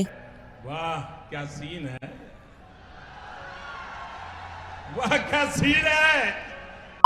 उसका ये बात को सुनकर तो यहाँ पर सीरोटे काफी ज्यादा शॉक्ड हो गया था, और आगे जब भी वो ये देखता है कि वहाँ पर टकाने अपना शर्ट का बटन को खोल रही थी, इसी वजह से आगे वो शर्माते हुए कहने लग जाती है कि पहले हम लोग को कपल बनना पड़ेगा, इसके बाद ही मैं इसका जवाब दे पाऊंगा। देखो देखो हमारा एमसी से सीखो कि आखिरकार मेन जगह पर चौका कैसे लगाया जाता है। इसी वजह से हमारा एमसी के लिए मैं ताली बजाना चाहता हूँ। और उसका ये बात को सुनकर तो यहाँ पर टकाने काफी ज्यादा हंसने लग गई थी, जहाँ पर वो कहने लगती है कि तुम्हारे मुँह से मैं ये सुनूंगा, ये मैंने कभी भी एक्सपेक्ट तक ही नहीं किया था। और आगे टकाने उसके बाजू में बैठकर उससे पूछने लगती है क्या तुम मुझे बताओ कि आखिरकार कपल बनने वाली बात का क्या मतलब है। उसका ये बात को सुनकर तो यहाँ पर सीरोटे काफी ज्यादा शर्मा गया था, जहाँ पर वो कहने लगता है कि मैं तो ये चीज बस ऐसे ही बोल दिया था। उसका ये रिएक्शन को देखकर तो यहाँ पर वो और भी ज्यादा हंस रही थी, और आगे टकाने ये कहकर वहाँ से जाने लगती है कि मुझे तुम्हारा आंसर काफी ज्यादा पसंद आया। उसका ये सारा कुछ बातें सुनकर तो यहाँ पर सीरोटे को समझ नहीं आ रहा था कि आखिरकार वो कहना क्या चाहता है, लेकिन आगे जब भी वो टकाने को फॉलो करने की कोशिश करता है वो गलती से सीढ़ियों से फिसल कर उसके ऊपर गिर जाता है। और आगे जब भी उसको होश आता है वो तो यहाँ पर टकाने के गोद पर लेटा हुआ था, और यहाँ पर तो वो उसके बड़े बड़े बूस्ट को देखकर काफी ज्यादा मजा ले रहा था। और आगे जब भी उसको रियलाइज होता है वो उससे पूछने लग जाता है कि आखिरकार अभी अभी क्या हुआ था। वो बताती है कि तुम सीढ़ियों से गिरने वाले थे, इसी वजह से मैं टाइम को रिवर्स करके दोबारा ऊपर लेकर आया। ये करने की वजह से आगे जब भी सीओटे उसको थैंक यू कहने वाला होता है, टकाने जल्दी से उसका सर अपने गोद में दबा देती है, जहाँ पर वो कहने लग जाती है कि असल में तुम्हारा रिवॉर्ड है, कसम से अगर मुझे ऐसा कोई रिवॉर्ड मिलता तो मैं बार बार उस जगह पर चला जाता वो रिवॉर्ड को लेने के लिए। लेकिन तभी अचानक से वो कहने लगती है कि मैं असल में अभी पैंटिस को पहनकर नहीं रखी हूँ। उसका ये बात को सुनकर तो यहाँ पर वो काफी ज्यादा शॉक्ड हो गया था, जिस वजह से वो जल्दी से उठ जाता है। फिर कुछ देर बाद का सीन दिखाया जाता है जहाँ पर सीरोते कहने लग जाता है कि स्कूल तो कब का खत्म हो गया है। इसी वजह से तो वो यहाँ पर काफी ज्यादा परेशान हो गया था, क्योंकि उसका जिम का एक एग्जाम मिस हो गया था। इसी वजह से उसको दोबारा मैराथन लैप्स करने पड़े पड़ेंगे। इसी वजह से आगे वो कहने लगता है कि इस बार तो मुझे जीत कर दिखाना ही पड़ेगा। उसका ये बात को सुनकर तो यहाँ पर तकाने काफी ज्यादा इम्प्रेस हो गई थी, जहाँ पर वो कहने लगती है कि मैं खुद तुम्हारा मैच देखने के लिए जाऊंगी। लेकिन जब भी रेस स्टार्ट होता है वो तो यहाँ पर पीछे रह गया था। इसी वजह से तकाने जल्दी से ये रेस को रोक देती है, जहाँ पर वो जल्दी से उसका पोजीशन को ठीक करने लग जाती है कि आखिरकार रेस में कैसे दौड़ा जाता है। लेकिन ये करते करते तो वो यहाँ पर उससे कुछ ज्यादा चिपक गई थी और पसीने की वजह से यहाँ पर सिरोटे को उसका बहुत साफ साफ दिखाई दे रहा था। फिर कुछ देर बाद का सीन दिखाया जाता है और यहाँ पर तो सिरोटे काफी ज्यादा थक गया था, जहाँ पर तकाने कहने लग जाती है कि 30 मिनट के अंदर तुमको ये रेस कंप्लीट करना पड़ेगा। लेकिन काफी कोशिश करने के बाद भी वो इसमें हार जाती है। इसी वजह से तो वहाँ के सभी स्टूडेंट उसका काफी ज्यादा मजाक उड़ा रहे थे कि अपना पोस्टर सुधरने के बाद भी ये लास्ट ही आया। लेकिन तभी अचानक से तकाने कहने लग जाती है हम लोग तब तक ट्राई करेंगे जब तक तुम जीत नहीं जाते हैं। ये कहकर आगे वो जल्दी से अपना बैंडेज को उतार कर टाइम को रिवर्स कर देती है, जहाँ पर हम लोग ये देखते हैं कि इस बार तो सिरोटे पहले से भी काफी ज्यादा मेहनत कर रहा था, जहाँ पर वो अपने मन में कहने लग जाता है कि मुझे इस वजह से तकाने को थैंक यू कहना चाहिए। और तभी इन्ने में उस पर तकाने आ जाती है और खुद को नंगा दिखाकर शौक करने लग जाती है। और ये सा कुछ तो यहाँ पर सिरोटे किसी को भी दिखाना नहीं चाहता था। इसी वजह से आगे वो तकाने को बचाने के लिए काफी स्पीड से भागने लग जाता है और आगे हमें पता चलता है कि इतना स्पीड से दौड़ने की वजह से तो यहाँ पर सिरोटे फर्स्ट आया था। लेकिन तभी अचानक से तकाने उसके काफी ज्यादा करीब आकर उससे कहने लगती है कि तुमको याद तो है ना कि तुम्हारा अभी भी लास्ट काम बाकी है। और आगे जब भी वो दोनों एक पेड़ के पीछे आते हैं सिरोटे जल्दी से तकाने को उसका पैंटिस पहना देता है और आगे तकाने उससे पूछने लग जाती है कि 30 मिनट के अंदर जीत कर तुम्हें आखिरकार कैसा लग रही है। वो कहता है कि मुझे पता तक नहीं चला कि कब मैं ये रेस को जीत लिया और वैसे भी मुझे कभी भी लगा नहीं था कि मैं कभी भी रेस को जीत भी पाऊंगा, लेकिन जीतने के बाद मुझे आज काफी ज्यादा अच्छा लग रहा है। उसका ये बात को सुनकर तो यहाँ पर तकाने भी काफी ज्यादा खुश हो गई थी और आगे तकाने उसको बाय कहकर जल्दी से वहाँ से चली जाती है। और आगे जब भी सिरोटे अपने घर पर जाता है उसको रियलाइज होता है कि उसने तो गलती से तकाने के पैंटिस अपने घर पर ही लेकर आ गया और इसी वजह से तो वो अपने मन में ये कह रहा था क्या मैं ये सा कुछ लेकर बाथरूम पर जाकर बहुत सारा कुछ करने की कोशिश करूं। लेकिन तभी अचानक से उसको तकाने का कॉल आता है कि मुझे अभी मेरा बैग चाहिए क्योंकि मैं अभी नाइट रन पे जा रही हूँ। उसका ये बात को सुनकर शुरुआत में तो यहाँ पर सिरोटे को ऐसा लग रहा था कि ये शायद कोई टेस्ट होगा, लेकिन तभी अचानक से उसको तकाने का एक मैसेज आता है जहाँ पर वो ये देखता है कि वो तो यहाँ पर कोई ब्रा नहीं पहना हुआ था, जहाँ पर वो कहने लगती है कि अगर तुमने रिप्लाई नहीं किया तो मैं बिना कुछ पहने ही बाहर चली जाऊंगी। उसका ये बात को सुनकर तो यहाँ पर तकाने काफी ज्यादा शॉक्ड हो गया था। इसी वजह से आगे वो जल्दी से निकल पड़ता है तकाने से मिलने के लिए और आगे कुछ देर बाद तकाने उसको और एक नया फोटो भेजती है, जहाँ पर वो ये देखता है कि उस यहाँ पर तो एक लड़का काफी गलत नजर से उसको देख रहा था। ये देख कर तो यहाँ पर वो काफी ज्यादा परेशान हो गया था, जहाँ पर वो अपने मन में सोचने लग जाता है कि कहीं कोई उसको पकड़कर उसके साथ बहुत सारा कुछ करने की कोशिश न करे। लेकिन तभी हमें पता चलता है कि ये सारा कुछ तो असल में तकाने का एक प्लान था, जहाँ पर वो अपने मन में कहने लग जाता है कि शायद सिरोटे को मेरे प्लान के बारे में पहले से ही पता था, इसी वजह से लगता है वो यहाँ पर बिल्कुल भी नहीं आने वाला। लेकिन जब भी वो इस यहाँ पर सिरोटे को आते हुए देखता है वो तो मन ही मन यहाँ पर काफी ज्यादा खुश हो गई थी, जहाँ पर वो मियाँ खलीफा की तरह कहने लग जाती है तुम तो इस यहाँ पर काफी जल्दी आ गए और लगता है तुमको मेरा स्लेब बनकर काफी ज्यादा मजा आ रहा है। वो बताता है कि ऐसा बात बिल्कुल भी नहीं है, तुम अभी अंदर पर कुछ भी नहीं पहने हुए हो, अगर तुम्हारे साथ कुछ हो जाता तो तुम उस टाइम पे कुछ भी नहीं कर पाते। उसका ये सा कुछ बातें सुनकर तो यहाँ पर तकाने काफी ज्यादा शॉक्ड हो गई थी, जहाँ पर वो उससे पूछने लगती है कि क्या तुमने ये इमेजिन किया कि कोई और मुझे टच करने वाला था और इसी वजह से क्या तुम इस जगह पर इतना जल्दी यहाँ पर आ गए। जिस पर वो शर्माते हुए कहने लगता है कि ऐसा बात नहीं है, मैं तो बस थोड़ा सा डर गया था। उसका ये जवाब को सुनकर आगे तकाने काफी ज्यादा खुश होकर उसको थैंक यू कहती है, जहाँ पर वो कहने लगती है कि तुम एक लौता पर्सन हो जो कि मेरा काफी ज्यादा ख्याल रखते हो और वैसे भी तुमको मेरा सीक्रेट के बारे में सारा कुछ पता है, इसी वजह से तुमको अपने आप को स्पेशल समझना चाहिए। उसका ये सारा कुछ बातें सुनकर तो यहाँ पर सिरोटे काफी ज्यादा खुश हो गया था। इसी वजह से आगे वो ये डिसाइड करता है कि कुछ ही हो जाए आज से मैं उसका हमेशा ही ख्याल रखूंगा। फिर अगले दिन का सीन दिखाया जाता है और आज तो उन लोगों का स्विमिंग क्लास था और जब भी उस पर तकाने स्विमिंग करने लग जाती है ये देखकर तो सभी काफी ज्यादा शॉक्ड हो गए थे, क्योंकि वो यहाँ पर इतना स्पीड से स्विमिंग कर रही थी, जिस वजह से आगे वो काफी इजीली जीत जाता है। और आगे जब भी तकाने स्विमिंग करने के बाद पुल से बाहर आती है उसका फिगर को देखकर तो यहाँ पर सभी स्टूडेंट काफी ज्यादा हैरान हो गए थे। और उस जगह पर हम लोग सिरोटे को भी देखते हैं और वो भी यहाँ पर काफी ज्यादा शौक था उसका फिगर को देखकर। लेकिन तभी अचानक से तकाने उससे कहने लगती है कि मैं ये रेस दोबारा करना चाहती हूँ। इसी वजह से आगे वो जल्दी से अपना पावर का इस्तेमाल करते हुए टाइम को रिवर्स कर देता है, जहाँ पर हम लोग ये देखते हैं कि इस बार तो वो बैक पोजीशन पे स्विमिंग कर रही थी और उसका इतना परफेक्ट स्विमिंग को देखकर सिरोटे भी काफी ज्यादा शर्मा रहा था। और आगे रेस खत्म होने के बाद बाद वो सिरोते के पास जाकर उससे पूछने लगती है कि आखिरकार तुमने ये चीज क्यों नहीं पूछा कि मैं दोबारा स्विमिंग क्यों करी। और आगे उसके पूछने पर वो बताने लगती है ऐसा इसलिए है क्योंकि मैं सबको ऐसा दिखाना चाहती हूँ कि मैं सबसे काफी ज्यादा परफेक्ट हूँ, और इसी वजह तुम जल्दी से बताओ आखिरकार तुमको कौन सा स्विमिंग ज्यादा पसंद आया, फ्रंट स्विमिंग वाला न कि बैक स्विमिंग वाला। उसका ये बात को सुनकर तो यहाँ पर वो काफी ज्यादा शर्मा गया था, जहाँ पर उसको समझ नहीं आ रहा था कि आखिरकार वो अभी इसका जवाब क्या देगा। लेकिन तभी इतने में तकाने उसका फेस को देखकर कहने लगती है कि मैं समझ गई कि तुमको दोनों ही पसंद आया, मैंने सही कहा ना। सिरोते पूछता है कि आखिरकार तुमको इसके बारे में कैसे पता चला, जिस पर तकाने आगे उसके पास जाकर उसके कान में कहने लगती है कि स्कूल के बाद बाहर पर मेरे लिए जरूर रुकना। फिर शाम का सीन दिखाया जाता है जहाँ पर वो दोनों एक मॉल पर जाते हैं, और तकाने तो इस जगह पर अपना पैंट टी शर्ट ब्रा को परचेस करने के लिए यहाँ पर आई थी, और यहाँ पर तो सभी लड़कियां आई थे और लड़कियां का काफी सारे पैंटीज थे, जो देखकर यहाँ पर सिरोते को समझ नहीं आ रहा था कि आखिरकार वो अब क्या करेगा। जहाँ पर वो तकाने से पूछने लग जाता है कि आखिरकार मैं यहाँ पर क्यों आया हूँ। वो बताती है कि तुम मेरे स्लेव हो, इसी वजह से तुमको भी मेरे साथ इस जगह पर आना पड़ेगा, और वो भी हमेशा हमेशा के लिए। इसी वजह से आगे तुम जल्दी से मेरे लिए एक बैंडेज को चूज करके दो। शुरुआत में तो यहाँ पर सिरोते ये करना बिल्कुल भी नहीं चाहता था, लेकिन आगे उसके दोबारा कहने पर उसको भी मानना ही पड़ता है। और आगे जब भी वो एक बैंडेज को चूज करता है, तकाने जल्दी से उसका हाथ को पकड़कर एक चेंजिंग रूम में घुस जाती है, और आगे इसके पूछने पर तकाने उसको बताने लग जाती है मैं यहाँ पर तुमको इसलिए लेकर आई हूँ क्योंकि तुम ही आज मुझे ये पैंटीज पहनाने वाले हो। ये कहकर आगे वो जल्दी से अपना स्कर्ट को ऊपर कर देती है, लेकिन ये सब कुछ देखकर तो वो यहाँ पर काफी ज्यादा शॉक्ड हो गया था। और आगे जब भी वो ऐसा करने की कोशिश करता है, वो अचानक से वहाँ पर ही बेहोश हो जाता है। और आगे जब भी सिरोते को होश आता है, तकाने उससे पूछने लग जाती है तो बताओ आखिरकार तुमने वही पैंटीज को क्यों चूज किया था। जहाँ पर हम लोग ये देखते हैं कि सिरोते तो असल में ये सब कुछ बोलना बिल्कुल भी नहीं चाहता था, लेकिन आगे तकाने की जबरदस्ती करने पर उसको भी ये बताना ही पड़ता है। ऐसा इसलिए क्योंकि तुम मेरे लेवल से काफी ज्यादा ऊपर हो, तुम एक प्रिंसेस हो जिसको कि मैं कभी भी छू भी नहीं सकता, लेकिन इसके बावजूद भी मैं ये नहीं चाहता कि कोई तुम्हारा पैंटीज को देखे। उसका ये बात को सुनकर आगे तकाने चुपचाप वहाँ से जाने लगती है। ये देखकर तो यहाँ पर सिरोते को ऐसा लग रहा था कि शायद वो उससे नाराज हो गई, लेकिन बाहर जाने के बाद तकाने काफी ज्यादा खुश होकर उससे कहने लगती है तुम्हारा बहुत बहुत शुक्रिया मेरा ये पैंटीज को चूज करने के लिए। और अगले दिन पे हमें पता चलता है कि यहाँ पर सिरोते को तो काफी तेज बुखार आया था, इसी वजह से वो जल्दी से स्कूल खत्म होने के बाद हमने घर पर जाने लगता है। लेकिन तभी इनने में उस जगह पर तकाने आकर उससे कहने लगती है कि चलो मैं तुमको तुम्हारे घर पर छोड़ देती हूँ क्योंकि मेरा भी घर तुम्हारे बाजू में है। और घर जाने के बाद तो यहाँ पर तकाने काफी ज्यादा शॉक्ड हो गई थी क्योंकि सिरोते का रूम तो यहाँ पर काफी ज्यादा साफ था। और आगे जब भी वो उसकी लैपटॉप को चेक करती है, उसको पता चलता है कि उसके पास तो मियां खलीफा का वीडियो का पूरा फोल्डर था, इसके वजह से वो रात में अकेला बैठकर बहुत सारा कुछ करता है।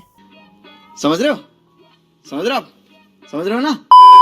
और तभी इनने में उस जगह पर सिरोते आकर जल्दी से लैपटॉप को बंद कर देता है, और आगे तकाने उससे पूछने लग जाती है कि तुम प्रॉपर खाना तो खाते हो ना। जब भी सिरोते ये कहता है कि मैं प्रॉपर खाना को नहीं खाता हूँ, उसका ये बात को सुनकर तकाने कहने लगती है कि चलो मैं तुम्हारे लिए खाना बनाती हूँ। और आगे जब भी सिरोते उसको रोकने की कोशिश करता है, वो कहने लगती है कि क्या तुम ये चाहते हो कि मैं कुकिंग के टाइम पे छोटे कपड़े पहनूं। उसका ये बात को सुनकर तो यहाँ पर सिरोते काफी ज्यादा शर्मा गया था, इसी वजह से आगे वो जल्दी से उसको धकेलते हुए बाहर निकाल देता है, जहाँ पर वो कहने लगता है कि मैं खुद का ख्याल रख सकता हूँ। लेकिन तभी हम लोग ये देखते हैं कि तकाने जल्दी से अपना पार का इस्तेमाल करती है, जिस वजह से आगे वो कुछ ही देर में उस जगह पर खाना को बनाकर लेकर आती है। जब भी सिरोते उसका हाथ का बनाया हुआ खाना को खाता है, उसको तो ये खाना काफी ज्यादा पसंद आया था। फिर कुछ देर बाद का सीन दिखाया जाता है और यहाँ पर तो वो बेड पर लेटा हुआ था। तभी इतने में उस जगह पर तकाने आकर उससे पूछने लग जाती है खाना ठीक तो था ना। उसके हाँ कहने पर वो आगे बताने लगती है कि अभी तुमको बुखार है, इसी वजह से तुमको कोल्ड फाइट करना चाहिए। उसका ये बात को सुनकर तो यहाँ पर सिरोते उसको ये करने के लिए मना कर रहा था, जिस वजह से तकाने जल्दी से अपना पार का इस्तेमाल करके अपने पसीना को मिटा देती है, क्योंकि इस वजह से उसको यहाँ पर काफी ज्यादा परेशानी हो रही थी। सिरोते कहता है कि ऐसा बात बिल्कुल भी नहीं है, और तुमको क्या लगा कि मैं स्मेल के वजह से ये सा कुछ करना नहीं चाहता, ऐसा बिल्कुल भी नहीं है। जिस पर वो आगे उसका काफी ज्यादा क्लोज आकर उससे पूछने लग जाती है तो क्या तुम ये चाहते हो कि मैं तुम्हारे क्लोज आकर एक स्माइल करूँ। और यहाँ पर तो सिरोते इसका जवाब नहीं देना चाहता था, जिस वजह से वो घूम जाता है। लेकिन तभी इतने में तकाने उसको पीछे से हक करते हुए कहने लगती है बस तुम ये सोचो कि मैं एक हॉट वाटर बोतल हूँ। दूसरा हम लोग सिरोते को देखते हैं और यहाँ पर तो वो काफी ज्यादा शर्मा गया था, ऐसा इसलिए क्योंकि वो पहली बार किसी लड़की के साथ एक ही बेड पर सो रहा है, और वो लड़की कोई नॉर्मल लड़की नहीं है बल्कि स्कूल के फेमस लड़की है। लेकिन तभी अचानक से तकाने काफी ज्यादा माफी मांगते हुए कहने लगती है प्लीज मुझे माफ कर देना, लगता है मैंने कुछ ज्यादा कर दिया। ये कहकर ही आगे वो उसके चेहरे को अपने बूक्स के ऊपर रख देती है, जहाँ पर वो कहने लगती है कि मैं ये सब कुछ इसलिए कर रही हूँ ताकि ताकि तुम इससे थोड़ा सा रिलैक्स हो सको। सिरोते पूछता है तुम ऐसा इसलिए कर रहे हो ना ताकि मैं दोबारा ठीक हो जाऊं। उसका ये बात को सुनकर तो यहाँ पर तकाने पूरा ही चुप हो गई थी और आगे जब भी वो कुछ कहने ही वाली होती है वो ये देखती है कि वहाँ पर तो सिरोते काफी पहले ही सो गया था। और आगे जब भी वो अपने घर पर जाने लगती है रास्ते में तो वो यहाँ पर काफी सारे बच्चों को देखता है जो कि एक साथ खेल रहे थे। ये देखकर तभी अचानक से उसको अपने पास्ट के बारे में याद आ जाता है जहाँ पर वो हमेशा अकेला रहता था और उसका कोई भी दोस्त नहीं था और उसके पास तो एक काला बिल्ली थी जिसको कि वो हमेशा खिलाया करती थी। लेकिन एक दिन उस जगह पर सिरोते आकर वो बिल्ली को दूध दिया था और जब तकाने ने उसको पहली बार देखा था उसी टाइम पे वो उससे प्यार कर बैठा था। जहाँ पर हमें पता चलता है कि अब सिरोते को इसके बारे में बिल्कुल भी याद नहीं है। इसी वजह से आगे वो अपने घर पर जाकर वो बिल्ली से कहने लगती है कि सच में सिरोते कितना ज्यादा गधा है, मैंने सही कहा ना। उसको हमेशा ऐसा लगता है कि मैं ये सब कुछ इसलिए करता हूँ ताकि वो मेरे पास रहे, लेकिन उसको पता तक नहीं है कि मैं उसका कितना ज्यादा केयर करता हूँ। और अगले दिन पे जब भी वो दोनों स्कूल पे जाने वाले होते हैं वो उससे पूछने लगती है कि तुमने होमवर्क को कंप्लीट कर लिया ना। उसका ये बात को सुनकर तभी सिरोते को याद आता है कि कल बुखार के वजह से तो उसने होमवर्क करना ही भूल गया था। इसी वजह से आगे तकाने उससे कहने लगती है कि तुम ज्यादा टेंशन मत करो, मैं तुम्हारा मदद कर दूंगी, लेकिन मेरा एक शर्त है, इसके बदले में तुमको एक डॉगी की तरह मेरा वो वाला हिस्से को चाटना पड़ेगा। उसका ये बात को सुनकर तो यहाँ पर सिरोते पहले काफी ज्यादा शॉक्ड हो गया था जहाँ पर वो कहने लगता है कि टेंशन लेने की जरूरत नहीं है, मैं ये सब कुछ खुद ही संभाल लूंगा। वो कहती है कि चलो ठीक है, लेकिन तुम अपना स्लीप ड्यूटी को बिल्कुल ही मत भूलना। फिर क्लास का सीन दिखाया जाता है और यहाँ पर तो सिरोते छुप छुप कर अपना होमवर्क को कर रहा था और तभी टीचर तकाने को बोर्ड पर लिखने के लिए बुलाता है, जो सुनकर आगे तकाने भी सीधा जाकर बोर्ड पर लिखने लग जाती है। लेकिन तभी अचानक से टीचर गलती से उसको धक्का मार देती है, जिस वजह से तो यहाँ पर तकाने को ऐसा लग रहा था कि शायद उसका इमेज यहाँ पर ही खराब हो गया है। जो देखकर दूसरा सिरोते अपने मन में कहने लग जाता है कि शायद अब वो अपना पावर का इस्तेमाल करने वाला है, लेकिन वो ऐसा बिल्कुल ही नहीं करती, जहाँ पर वो सबको ऐसा दिखाती है कि यहाँ पर कुछ हुआ ही ना हो। और आगे जब भी सिरोते अपना होमवर्क पर बिजी होता है तभी इतने में तकाने के पास एक लड़की आकर उससे कहने लगती है कि तुम्हारा बहुत बहुत शुक्रिया, तुम्हारे वजह से ही मैंने अपने क्रश को एक वॉच गिफ्ट किया था, लेकिन पता नहीं क्यों अगले दिन ही वो वॉच का नया वर्जन आ गया। उसका ये बात को सुनकर तो यहाँ पर तकाने अपने मन में ये कह रही थी कि लगता है मुझे अपना पावर का इस्तेमाल करना ही पड़ेगा ये सब कुछ ठीक करने के लिए, लेकिन वो ऐसा बिल्कुल भी नहीं करती। जहाँ पर वो उस लड़की से कहने लगती है अगर तुमको पसंद नहीं आया तो तुम एक्सचेंज भी कर सकते हो। ये सुनकर तो यहाँ पर वो भी काफी ज्यादा शॉक्ड हो गया था। और क्लास खत्म होने के बाद जब भी वो बाहर पर थोड़ा सा ताजी हवा खाने के लिए निकलता है वो ये देखता है कि वहाँ पर तो तकाने काफी ज्यादा कमजोर हालत में चल रही थी और आगे इसके पूछने पर वो बताने लगती है कि मुझे थोड़ा सा फीवर हुआ है। लेकिन यहाँ पर तो सिरोते को उसका चेहरा देखकर समझ आ गया था कि ऐसा कुछ तो असल में उसका पावर कंट्रोल करने की वजह से हुआ है और यहाँ पर तकानी ऐसा कुछ ठीक भी कर सकती थी, लेकिन वो ऐसा बिल्कुल भी नहीं किया। ऐसा इसलिए था क्योंकि इस वजह से सिरोते को दोबारा होमवर्क करना पड़ता, जो जानने के बाद आगे सिरोते उससे कहने लगता है कि मुझे इससे फर्क नहीं पड़ता है, इसी वजह से तुम अपने पावर का इस्तेमाल करके सा कुछ दोबारा ठीक कर दो और तुम टेंशन मत करो, मैं होमवर्क दोबारा कर लूंगा, वैसे भी मुझे तुम्हारा खुशी काफी ज्यादा पसंद है। उसका ये बात को सुनकर तो यहाँ पर तकाने काफी ज्यादा शर्मा गई थी और आगे ना चाहते हुए भी उसको अपना पावर का इस्तेमाल करना ही पड़ता है। फिर हमें डायरेक्ट समर ब्रेक का सीन दिखाया जाता है और यहाँ पर तो तकाने सिरोते को अपने घर पर बुलाई थी एक साथ होमवर्क करने के लिए, जहाँ पर हम लोग ये देखते हैं कि घर पे तो वो दोनों ही अकेला थे और उस जहाँ पर पढ़ाई में तकाने तो उसका काफी ज्यादा मदद कर रही थी और ऐसे ही पढ़ते हुए तो काफी ज्यादा टाइम हो गया था, जिस वजह से आगे वो जल्दी से नीचे से कॉफी लेने के लिए चली जाती है। जहाँ पर वो जाने से पहले उससे कहने लगती है कि मैं तुमको पहले ही बता देता हूँ मेरे पेरेंट्स कुछ दिनों के लिए बाहर गए हैं। उसका ये बात को सुनकर तो यहाँ पर सिरोते को समझ नहीं आ रहा था कि आखिरकार तकाने ने उसको ये बात क्यों बताया। और आगे कुछ ही देर बाद तकाने उस जगह पर आकर उसके काफी ज्यादा नजदीक आ जाती है और उसके झुकने की वजह से तो यहाँ पर उसका ब्रा थोड़ा सा फिसल गया था। आगे जब भी वो ये ठीक करने की कोशिश करती है अचानक से उसका पावर एक्टिवेट हो जाता है। उसको ऐसा करते हुए देखकर आगे सिरोते उससे कहने लगता है तुम ऐसा कुछ जानबूझकर कर रहे हो, मैंने सही कहा ना, ताकि मैं रात पर यहाँ पर ही रुक जाऊँ और मेरे साथ तुम कुछ नोटी करने की कोशिश करो और तुम घर पर अकेले हो, इसी वजह से क्या तुम मेरे से फायदा उठाना चाहते हो। वो बताती है कि मैं यहाँ पर घर पर अकेला नहीं हूँ, यहाँ पर तो कूड़ो भी है। उसका ये बात को सुनकर सिरोते उससे कहने लगता है कि मुझे भी उसको देखना है, मेरे घर पर तो पेट रखने ही नहीं देते। तकाने कहती है अगर वो यहाँ पर आएगा तो वो हम दोनों को डिस्टर्ब करेगा, लेकिन शायद कूड़ो भी तुमको काफी ज्यादा मिस करता है। ये कहकर जब भी वो कूड़ो को ढूंढने के लिए जाती है इतने में उस जहाँ पर वो आकर कहने लगती है कि काफी ढूंढने के बावजूद भी मुझे घर पर कूड़ो नहीं मिली, इसी वजह से तो वो यहाँ पर एक कैट का हेयर बेल पहन कर आई थी। जहाँ पर वो कहने लगती है कि अब मैं उसका जगह लेने वाली हूँ। ये बताकर आगे वो काफी अजीब तरीके से बिल्ली बिल्लियों की तरह पोज देने लग जाती है, जो देखकर तो यहाँ पर सिरोते भी अपने आप को बिल्कुल भी कंट्रोल नहीं कर पा रहा था। और तभी इतने में उस जगह पर तकाने आकर उसके गोद में लेट जाती है, जहाँ पर वो कहने लगती है कि जब तक मुझे अच्छा फील नहीं होता है मैं यहाँ पर ही रहूंगी। और आगे ऐसे ही देखते देखते काफी रात हो जाता है और यहाँ पर तो सिरोते ने भी अपना होमवर्क कर लिया था। इसी वजह से आगे तकाने उससे कहने लगती है कि देखो तुम अपना होमवर्क मेरी वजह से यहाँ पर पूरा कर पाए। और आगे वो उसे कहने लगती है कि बाहर पे काफी तेज बारिश होने वाली है। लेकिन यहाँ पर तो सिरोते को ये मजाक लग रहा था, लेकिन जब भी वो बाहर पर झाँक कर देखता है सच में वहाँ पर काफी तेज बारिश हो रहा था। जहाँ पर तकाने उससे कहने लगती है कि तुमको यहाँ पर ही रह लेना चाहिए और वैसे ही मैं तुम्हारे लिए काफी पहले ही सारा कुछ इंतजाम कर लिया था। लेकिन तभी अचानक से उन दोनों को दरवाजे के पास एक आवाज आती है। जब भी वो बाहर जाती है वो तो कूड़ो थी, इसी वजह से वो जल्दी से उसको लेकर अंदर आ जाती है। यहाँ पर तो तकाने को ऐसा लग रहा था कि कूड़ो को देखकर सिरोते काफी ज्यादा खुश हो जाएगा, लेकिन तभी वो ये देखता है कि वो तो यहाँ पर कूड़ो के साथ नॉर्मल तरीके से खेल रहा था। और इसी वजह से तो यहाँ पर तकाने को समझ नहीं आ रहा था कि क्या उसको कूड़े के बारे में बिल्कुल भी याद नहीं है। और तभी अचानक से हम लोग ये देखते हैं कि वहाँ पर लाइट चला जाता है। इसी वजह से आगे वो लोग जल्दी से तकाने के रूम पर चले जाते हैं, जहाँ पर तकाने उससे कहने लग जाती है अगर अंधेरा हो ही गया है तो तुम मुझे एक स्टोरी सुनाओ। उसका ये सा कुछ बातें सुनकर तो यहाँ पर सिरोते उसको काफी अजीब अजीब स्टोरी सुना रहा था। ये सा कुछ सुनकर तो यहाँ पर तकाने काफी ज्यादा गुस्से में आ गई थी। उसको देखकर ऐसा लग रहा था कि वो कुछ और ही सुनना चाहता था। और आगे जब भी सिरोते उससे पानी मांगता है तकाने उसके पानी के पूरी बोतल को ही पी लेती है, जो कर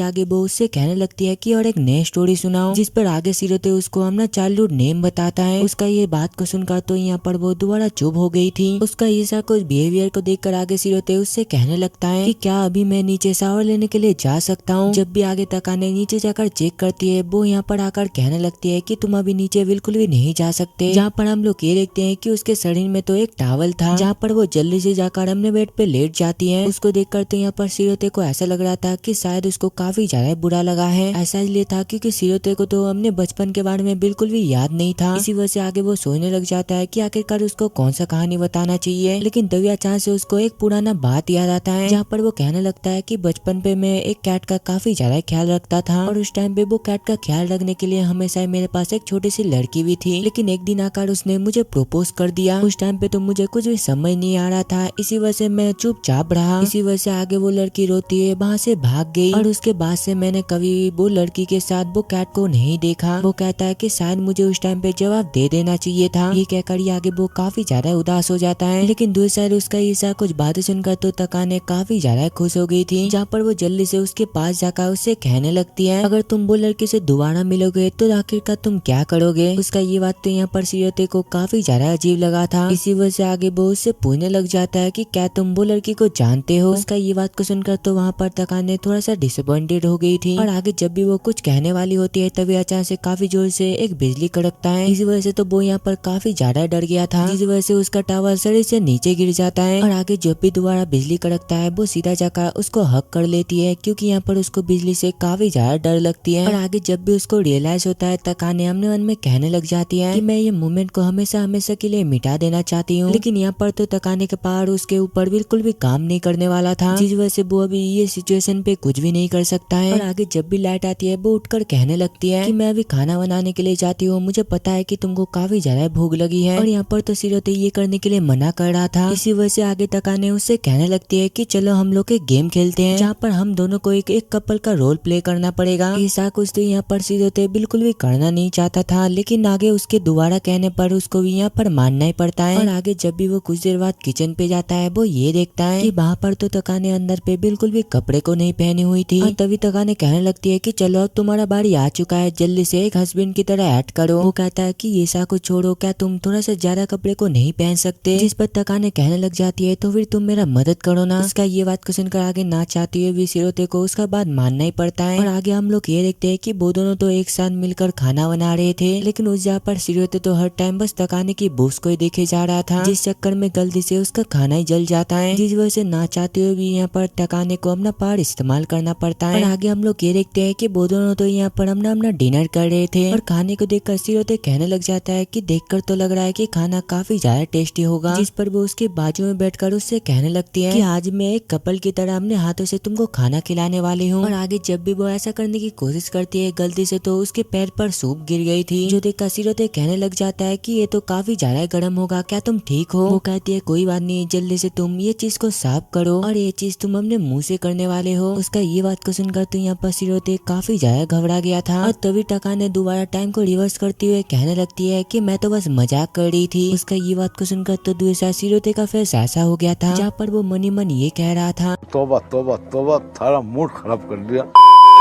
और आगे डिनर खत्म होने के बाद तकाने उससे कहने लगती है कि मैं बात रेडी करने के लिए जा रही हूँ, जिस पर वो कहता है कि तुम पहले नहा लो, मैं बाद में नहा लूंगा। लेकिन दविया चाह से तकाने कहने लग जाती है कि हमें एक साथ नहाना चाहिए। उसका ये बात को सुनकर तो सिरोते दोबारा काफी ज्यादा शॉक्ड हो गया था। लेकिन दविया चाह से तकाने कहने लग जाती है कि मैं तो बस मजाक कर रही थी। मतलब तकाने ने एक ही दिन में उसका दो बार चूतिया काटा है। और इसी वजह से आप कमेंट पे जरूर बताना अगर तुम इस जगह पर होते तो आखिरकार आप क्या करते। फिर कुछ देर बाद का सीन दिखाया जाता है जहाँ पर सिरोते बाथरूम पर रिलैक्स कर रहा था। लेकिन तभी इतने में उस जगह पर तकाने भी आ जाती है जहाँ पर वो कहने लगती है कि मैं उस टाइम पे मजाक नहीं कर रही थी बल्कि सच कह रही थी, और ये रही मेरी शैम्पू और तुम इसके साथ बहुत सारा कुछ करने की बिल्कुल भी कोशिश मत करना। और आगे जब भी वो अपना टॉवल को हटाती है वो तो उसके अंदर एक स्विमिंग सूट को पहनी हुई थी। ये देखकर तो सिरोते चुपचाप वहाँ से निकलने वाला होता है, जो देखकर आगे वो उसको रोकती हुए कहने लगती है कि मैं असल में तुम्हारा पेट को वॉश करना चाहती हूँ और वैसे ही मैं जब बड़ा होकर वाइफ बनूंगी मुझे भी ये करना ही पड़ेगा और इसी वजह से मैं अभी ये ट्राई करना चाहती हूँ। उसका ये बात को सुनकर तो यहाँ पर सिरोते ये सा कुछ करना बिल्कुल भी नहीं चाहता था, लेकिन तकाने की बार बार धमकी की वजह से उसको भी ये मानना ही पड़ता है। जहाँ पर हम लोग ये देखते हैं कि यहाँ पर तो वो खुद का एनाकोंडा को तो काफी ज्यादा कंट्रोल करके रखने की कोशिश कर रहा था। और आगे जब भी तकाने अपने हाथों से उसके पीठ पर सोप लगाने लग जाती है, दूर से हमारे एमसी को समझ नहीं आ रहा था कि आखिरकार अभी वो क्या करेगा। लेकिन तभी अचानक से उसको एहसास होता है कि उसके पीठ पर कुछ टच हो रहा है और वो तो काफी ज्यादा सॉफ्ट है। आगे जब भी वो पीछे मुड़कर देखता है वो तो जस्ट बेलूम था।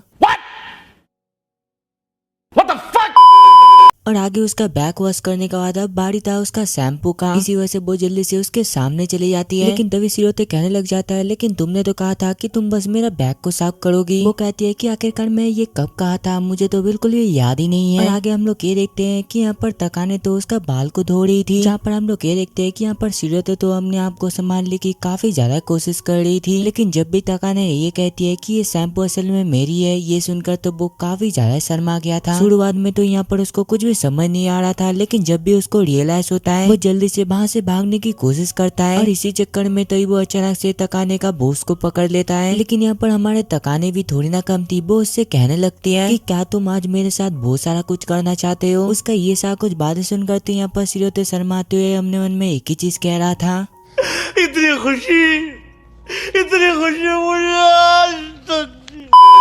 और आगे सिरोते जल्दी से जाकर बाथटब के अंदर छुप जाता है। उसका ये सा कुछ हरकत को देखकर तो यहाँ पर तकाने को ऐसा लग रहा था कि शायद उसका एनाकोंडा बड़ा हो गया है, इसी वजह से वो जल्दी से छुप गया। इसी वजह से आगे वो शर्माते हुए जल्दी से वहाँ से भाग जाती है। फिर रात का सीन दिखाया जाता है और यहाँ पर सिरोते को तो बिल्कुल भी नींद ही नहीं आ रहा था। ऐसा इसलिए था क्योंकि उसको थोड़ी देर पहले का बात ही याद आ रहा था, वो भी बार बार, जहाँ पर उसको समझ नहीं आ रहा था कि आखिरकार हर टाइम तकाने उसके साथ ऐसा क्यों करता है। और आगे जब भी वो सोने की कोशिश करती है तभी उस जगह पर तकाने आकर उसके ऊपर चढ़ जाती है, जहाँ पर हम लोग ये देखते हैं कि वो तो यहाँ पर काफी ज्यादा छोटे कपड़े पहने हुई थी, जहाँ पर वो कहने लगती है कि मैं हमेशा टॉप पर रहना चाहती हूँ। उसका ये सारा कुछ बातें सुनकर तो यहाँ पर सिरोते को भी सारा कुछ समझ आ गया था कि उसने गलती से उस दिन तकाने का वो एक साइड को देख लिया था और अभी वो ये सारा कुछ इसलिए कर रही है ताकि वो उसको अपने कंट्रोल में रख पाए। फिर कुछ दिनों बाद का सीन दिखाया जाता है और आज तो असल में समर फेस्टिवल था, जहाँ पर वो कहने लगती है कि मुझे असल में सभी स्टूडेंट के ऊपर नजर रखनी है ताकि वो यहाँ पर आने के बाद अपने गर्लफ्रेंड के साथ गलत हरकत करने की कोशिश ना करे। लेकिन आगे जब भी उस जगह पर सिरोते आता है वो उससे कहने लगती है असल में मेरा ना पैंटिस खो गई है और वैसे भी मेरे घर पे कोई भी पैंटिस नहीं था, इसी वजह से मैं बिना पैंटिस के इस जगह पर आ गया। उसका ये बात को सुनकर तो यहाँ पर सिरोते हद से ज्यादा शॉक्ड हो गया था, जहाँ पर वो कहने लगता है कि तुमको इस जगह पर पैंटिस पहनाने की कोई भी जगह नहीं है। लेकिन तभी अचानक से तकाने उसको एक खाली जगह पर ले जाती हुए कहने लगती है कि मेरा ना सैंडल टूट गई है। इस चीज का फायदा उठाकर आगे वो उस जगह पर ही उसका पैंटिस को पहना देती है। और आगे जब भी फायर स्टार्ट होने वाला था तकाने सिरोते का हाथ को पकड़कर अपने साथ ले जाने लगती है और वो लोग एक ऐसे जगह पर जाना चाहते थे जिस जगह से एक परफेक्ट व्यू मिले। और आगे रास्ते में कुछ लोग उसके बारे में बातें करने लगते हैं कि ये लड़का कितना ज्यादा अगली दिखता है और दूसरी साइड उसका गर्लफ्रेंड को तो देखो कितना ज्यादा सुंदर है। उसका ये बात को सुनकर तो यहाँ पर सिरोते भी थोड़ा सा उदास हो गया था। लेकिन तभी अचानक से तकाने उसको रोकते हुए कहने लगती है कि मैं असल में इस जगह पर तुम्हारे साथ थोड़ा सा टाइम स्पेंड करने के लिए आई हूँ। और तभी देखते देखते आसमान पे फायरवर्क स्टार्ट हो जाता है। लेकिन इस जगह पर तो काफी ज्यादा शोर शराबा था, इसी वजह से बहुत जल्दी से अपना पार्क का इस्तेमाल करती है। ये करने के बाद आगे वो दोनों एक दूसरे प्लेस पे जाने लगते हैं फायरवर्क को देखने के लिए। और आगे जब भी वो लोग एक नई जगह पर जाते हैं, सिरोते ये देखता है कि उस जगह पर तो काफी सारे बॉयफ्रेंड अपने गर्लफ्रेंड को किस कर रहा था। ये देखकर तभी अचानक से तकाने उससे डिंग मांगने लग जाता है। उसका ये बात को सुनकर तो यहाँ पर सिरोते थोड़ा सा शॉक्ड हो गया था, क्योंकि यहाँ पर उसको ऐसा लग रहा था कि शायद तकाने भी उन लोगों की तरह डिंग को शेयर करना चाहता है किस करके, लेकिन वो ऐसा नहीं करती। बार बार वो टाइम को रिवर्स करने लग जाती है। और यहाँ पर तो वो बार बार एक परफेक्ट जगह को ढूंढने की कोशिश कर रही थी। और आगे काफी ढूंढने के बाद फाइनली उसको एक जगह मिल ही जाता है, जहाँ पर हम लोग ये देखते हैं कि उस जगह पर तो बिल्कुल भी शोर शराबा नहीं था। उसका ये सारा कुछ हरकत को देख कर तो यहाँ पर सिरोते को भी सारा कुछ समझ आ गया था कि वो असल में ये मोमेंट को काफी अच्छे तरीके से एंजॉय करना चाहती है। लेकिन तभी अचानक से सिरोते को याद आता है कि वो शुरुआत में उससे ये कहा था कि वो बस थोड़ा सा उसके साथ टाइम स्पेंड करना चाहती है। ये बात को सोचकर तो वो यहाँ पर काफी ज्यादा शर्मा गया था। और आगे जब भी उस जगह पर फायरवर्क स्टार्ट होता है, ये देखकर तो वहाँ पर तकाने चाँद से भी काफी ज्यादा खूबसूरत लग रही थी। उसका ये फेस को देखकर तो यहाँ पर सिरोते का दिल काफी जोर जोर से धड़क रहा था, जहाँ पर उसको समझ नहीं आ रहा था कि आखिरकार उसका दिल इतना ज्यादा धड़क क्यों रहा है। मतलब कुछ भी हमारा एमसी को कोई सिखाओ कि आखिरकार प्यार किसको कहते हैं। साला क्या एनीमे है जिसके अंदर हमारा एमसी को समझ नहीं आ रहा है कि आखिरकार उसका दिल इतना ज्यादा धड़क क्यों रहा है। ये देखकर मैं ये कहता हूँ कि हमारा एमसी एक सिग्मा नहीं तो रोमांटिक वाला लड़का नहीं बल्कि एक गांडू है।